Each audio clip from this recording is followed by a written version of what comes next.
તો રાજકોટના TRP game ઝોનના મેનેજર વિરુદ્ધ અરજી કરવામાં આવી। શાપર પોલીસ સ્ટેશનમાં મેનેજર નીતિન જૈન વિરુદ્ધ અરજી દાખલ થઈ।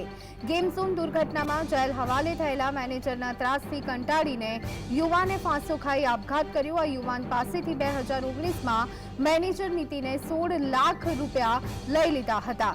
મેનેજર નીતિન જૈન દ્વારા રૂપિયા પરત ન આપતા યુવકે ગળે ફાંસો ખાધો। સતીશ વાસજાડિયા દ્વારા આપઘાત વખતે સ્યુસાઇડ નોટમાં પણ નીતિન જૈનનું નામ લખ્યું હતું અને રૂપિયા માંગતા હોવાનો ઉલ્લેખ કર્યો હતો। મેનેજર નીતિન દ્વારા રૂપિયા પરત ન અપાતા આખરે સતીશ વાસજાડિયાએ આપઘાત કર્યો હતો, જે બાદ પરિવારજનોને ગેમ ઝોનમાં નીતિન જૈન ભાગીદાર હોવાનું જાણવા મળતા ફરી ન્યાય માટે અરજી કરી છે।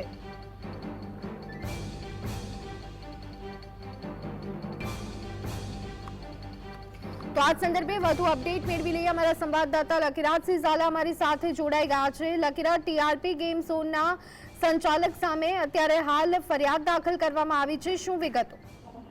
આપણે જણાવી દઉં કે વધુ એક અરજી છે તે દાખલ કરવામાં આવી છે। ત્યાંથી ગેમ ઝોનના જે મેનેજર છે નીતિન જૈન, તેના વિરુદ્ધ અરજી છે શાપર પોલીસ સ્ટેશનમાં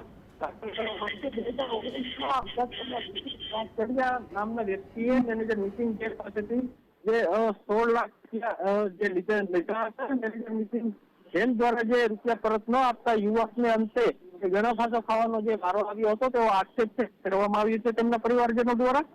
જે વાત કરવામાં આવે 2022માં સતીશ વાસજાડિયાએ જે આ ગળો ફાંસો ખાઈને આપઘાત કર્યો હતો, ત્યારે પરિવારજનોએ ગેમ ઝોનમાં જે નીતિન જૈન ભાગીદાર હોવાનું જાણતા અને આ જે સમગ્ર પ્રકરણ છે તે સામે આવતા વધુ અરજી કરી છે। ત્યારે પોલીસે આ અરજી બાબતે તપાસ હાથ ધરી છે।